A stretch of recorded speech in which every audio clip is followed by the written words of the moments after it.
Assalamualaikum warahmatullahi wabarakatuh.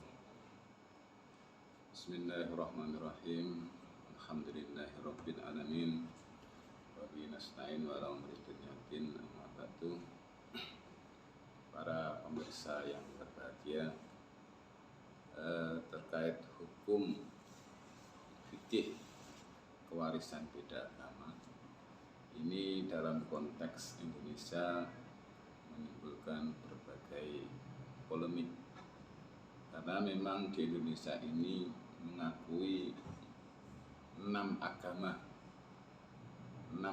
yang diakui di Indonesia: Islam, Kristen, Katolik, Hindu, Buddha, ditambah lagi Konghucu. Di dalam konteks keindonesiaan, para pemeluk agama ini memiliki hubungan yang baik antara satu sama yang lain. Bahkan di dalam keluarga di Indonesia itu banyak sekali yang kemudian memiliki keluarga dengan pemeluk yang berbeda-beda. Ada yang Islam, kemudian saudaranya ada yang Kristen, ada yang Hindu, dan lain sebagainya. Nah, jadi dalam konteks warisan beda agama, yang kemudian itu di dalam fikih adalah menjadi penghalang kewarisan, ini menjadi problem dalam konteks Indonesia. Karena ketika menjadi penghalang anggota keluarga yang memiliki beda agama, maka satu sama lain tidak mewarisi.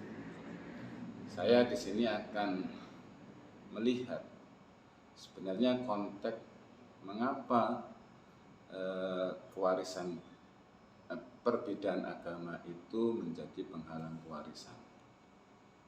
Nah, memang ada hadis yang berbunyi la yarisul muslimul kafiro walal kafirul muslima. Orang-orang Islam itu tidak mewarisi dari orang-orang kafir, dan orang-orang kafir tidak mewarisi dari orang-orang Islam. Nah, kalau kemudian kita tarik ke belakang ketika formulasi fikih, maka kita akan melihat bahwa di dalam Islam itu ada dikotomi warga negara, dikotomi negara. Jadi negara dipisahkan secara tegas, dikotomis dan diametral antara Darul Harbi dan Darul Amni. Darul Amni adalah negara yang kemudian dihuni oleh umat-umat Islam, kemudian Darul Harbi adalah dihuni oleh orang-orang non-Islam atau kemudian orang-orang kafir ini. Jadi kalau di masa formulasi fikih, memang kemudian antara orang Islam dan orang non-Muslim atau kafir itu benar-benar bermusuhan. Benar-benar bermusuhan. Jadi seandainya kemudian Islam itu kemudian memberikan harta warisan kepada non-Muslim, itu berakibat fatal bagi umat Islam, karena membiayai orang-orang non-Muslim untuk kemudian menghancurkan umat Islam. Nah, ini konteks fikih. Nah, kemudian ketika dipahami la yarisul muslimul kafiro walal kafirul muslimah, itu kemudian menjadi tepat. Karena kalau kemudian mereka bisa saling mewarisi, orang Islam mewariskan hartanya kepada non-Muslim, itu berarti orang Islam kemudian bunuh diri, karena orang non-Muslim itu adalah musuh yang sewaktu-waktu akan menghancurkan umat Islam. Nah, konteks masyarakat yang ada di masyarakat ketika fikih ini diformulasikan, ini berbeda sekali dengan konteks keindonesiaan.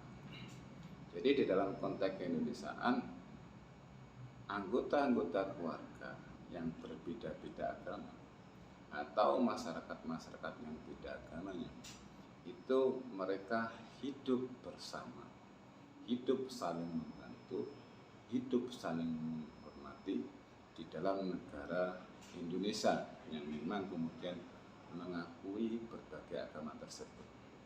Dalam konteks keluarga juga, saudara-saudara yang kemudian beda agamanya, ini juga mereka tidak ada rasa permusuhan sama sekali antara satu keluarga dengan keluarga yang lain. Tapi mereka juga dengan ikhlas membantu sesamanya, menghormati sesamanya, menyayangi sesamanya, walaupun mereka beda agama. Nah, dari konteks ini kemudian memang berbeda antara konteks fikih dan konteks kemudian kemodernan dan kekinian yang ada di Indonesia. Jadi oleh karena itu pewarisan beda agama ini kemudian menjadi perlu dilihat ulang, dikontekstualisasikan dalam konteks keindonesiaan. Nah, kalau kita melihat hadis yang berbunyi la yarisul muslimul kafirun walal kafirul muslimah, ini terminologi yang digunakan adalah kafir. Jadi kata-kata kafir sendiri sebenarnya adalah secara lugawi itu adalah orang yang tertutup hatinya. Jadi di dalam konteks ini orang yang tertutup hatinya itu sebenarnya masuk kategori kafir. Dalam konteks nikmat makanya. Di sana ada Quran, la in syakartum la zidannakum wa la in kafartum inna adabi lasadid. Nah, kafir di sini adalah konteks mereka yang tidak bisa mensyukuri nikmat. Jadi orang kafir itu juga termasuk juga kemudian orang yang tidak mensyukuri nikmat, itu kemudian juga masuk kategori kafir. Jadi ketika konteks antara masyarakat ketika formulasi fikih dengan konteks masyarakat keindonesiaan, ini juga kemudian menjadi reasoning, menjadi ilat, menjadi rasiologis untuk terjadinya perubahan ketentuan terkait warisan beda agama ini. Karena memang di dalam kaidah fiqhiyah taghayyurul ahkam bi taghayyuril asminah wal amkinah wal ahwal, perubahan hukum itu tergantung atau kemudian berubah sesuai dengan tempat, waktu, dan kondisi. Ketika kondisi masyarakat Indonesia dengan kondisi masyarakat Arab ketika formulasi fikih ini berbeda, maka memang kemudian sepantasnya hukum terkait kewarisan beda agama ini juga perlu berubah.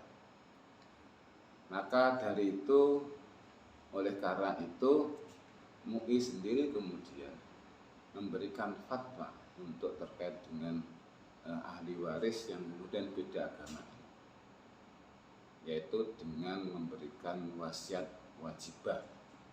Yaitu ketika anggota keluarga itu ada yang beda agama, kemudian ada terjadi pewarisan, maka ahli waris yang beda agama ini itu kemudian bisa mendapatkan wasiat wajibah yang jumlahnya adalah maksimal 1/3. Nah, wasiat wajibah ini artinya adalah walaupun seandainya orang tua misalnya itu muslim, kemudian ini meninggal, kemudian anaknya ada yang non muslim, maka walaupun seandainya orang tua tadi tidak sempat berwasiat untuk anaknya yang non-muslim, maka namanya wasiat wajibah adalah anak tersebut masih tetap berhak mendapatkan warisan yang disebut sebagai wasiat tadi. Jadi itu peluang atau ketentuan kebijakan yang dilakukan oleh para ulama Indonesia untuk kemudian menghargai mereka yang berbeda agama, yaitu dengan media wasiat wajibah. Demikian permasalahan yang bisa saya sampaikan. Wallahu a'lam bishawab. Ihdinas siratal mustaqim. Allahumma fiqh ila aqwamit thoriq. Assalamualaikum warahmatullahi wabarakatuh.